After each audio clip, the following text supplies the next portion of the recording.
Hello everyone, this is a quick review and flip through of the Magical Nordic Tarot by Janie Wallace. This is a gorgeous little deck, so let's get started. So I'll start off with the box. I'm not a huge fan of these types of boxes. It comes off here and then everything's kind of inside like this. I find after kind of having it for a little bit, because I have used this deck before, it's kind of like got a little bit of a weakness here from where my hands have grabbed it. But I'll start off with the book and then there we go to the cards in a second. So I think this is a really nice little instruction book. It's got some nice kind of guidance in it. It's nice and big as well, some nice detailed descriptions of the cards. And then kind of, I won't go into too much, you get the gist. If we move into the minor arcana, we also have, here we go. So to start off with, the thing I think is really nice is there's a little bit kind of on the suits as well, and a little bit kind of typically what the numbers tend to mean. So if you're kind of learning, then this is probably a nice kind of deck to start with, because, it's got these nice little prompts just to kind of get you a little bit used to like the typical patterns maybe that you might see. And again, the minor cards are also have nice detailed descriptions. There are no reversed meanings, but I'm going to come on to that a little bit more too when I get the deck out, because there's kind of a lack of reverse stuff with this deck in general, which is something to consider if you're interested in it. So there we go, got all the cards came out. So I'll start off going through with the major arcana. We have the Fool. I'll move this out the way as well. We have the Magician. We have the High Priestess. We have the Empress. We have the Emperor. We have the Hierophant. We have the Lovers. The Chariot. See, I really love the art on the major arcana of these and the court cards as well. I think the minors are a little bit plain for my liking, but that's just personal preference. But the art on the majors is absolutely stunning.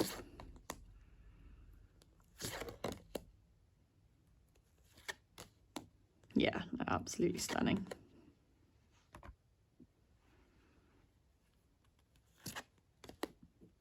The Tower, the Star,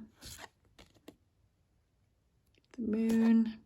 And also I really like how each card has like a little kind of prompt on it as well. It's quite a nice deck, I think, for starting to get to know the tarot cards, before you kind of get a little bit more comfortable, maybe moving away from the book, having those little words could be helpful for some people. And this card is an exclusive just for this deck. It's outside of the regular major arcana, the generosity card, Charity. Which, again, I'm personally not a fan of kind of like additional cards in major arcanas, but for some people maybe they might get on with this, and it's a nice little addition, I think. Kind of fits into the general patterns very nicely. So I'll separate these a little bit, because that's another thing with this deck as well, is they're quite slidey cards. They're very, very slidey, see? And it makes it quite hard to hold and shuffle them. They tend to fly out a little bit easier. So as you see, moving now into the minors, they're just kind of, numbers with a representation of the number there. And there's no kind of, because sometimes I've seen decks that kind of have this as well, but sometimes actually in the kind of whatever they've used to kind of indicate the number, there's something that kind of gives a little thing away with the card and its meaning. Like I remember one of my friend's decks, I think, like on the 5 of cups, some of the cups were upright, some of them were like, the right way up. And I just thought I liked that a lot more than this kind of more plain, simple thing. But then back on the court cards, we're back to the kind of beautiful art that we have with the majors. So that's nice to see. That is nice to see. And then moving on to the cups. Oh, here we go. We have the Ace of Cups. And again, a nice word to kind of just give a little bit of a prompt, which for these I think is definitely more needed. Because there's kind of less intuition, I think, based stuff. For me personally, I struggle to kind of intuitively connect with these sorts of decks without an image to kind of you know, guide me or prompt me a little bit. But it is a gorgeous deck and I do like it. And again, back into the court cards, back to the stunning art that we have with the mages. Okay, sorry, the doorbell just went. I will carry on. Yep, and then here we have the wand suit.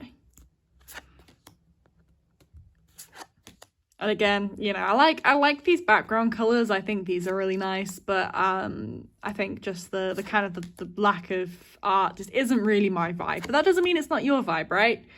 You know, it doesn't, just because it's not my kind of, I like it, it's a nice deck, I have definitely bonded with it, but just because it's not my favourite deck doesn't mean it won't be your favourite deck.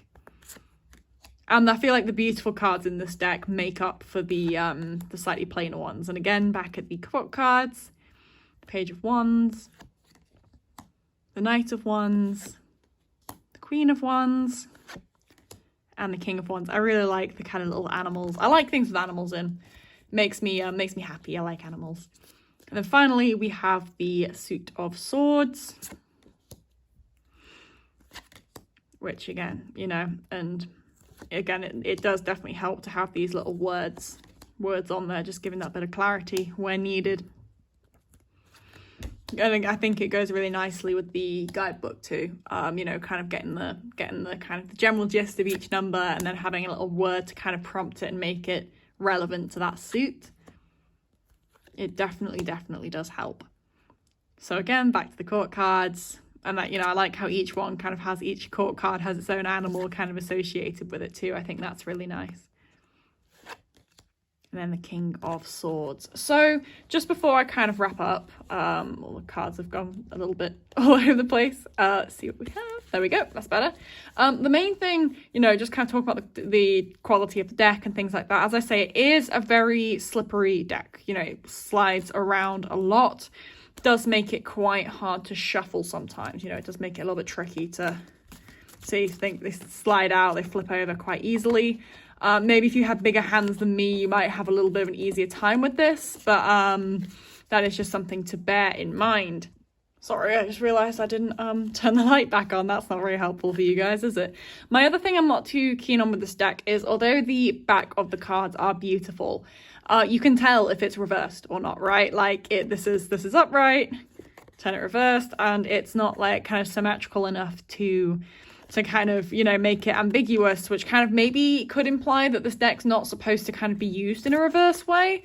As I say, the guidebook doesn't have any kind of reverse meanings in it, but it is a regular tarot deck. It's a pretty standard tarot deck, so I would expect there to be kind of reverse meanings and reverse card associations, which is a little bit of a letdown, a little bit disappointing.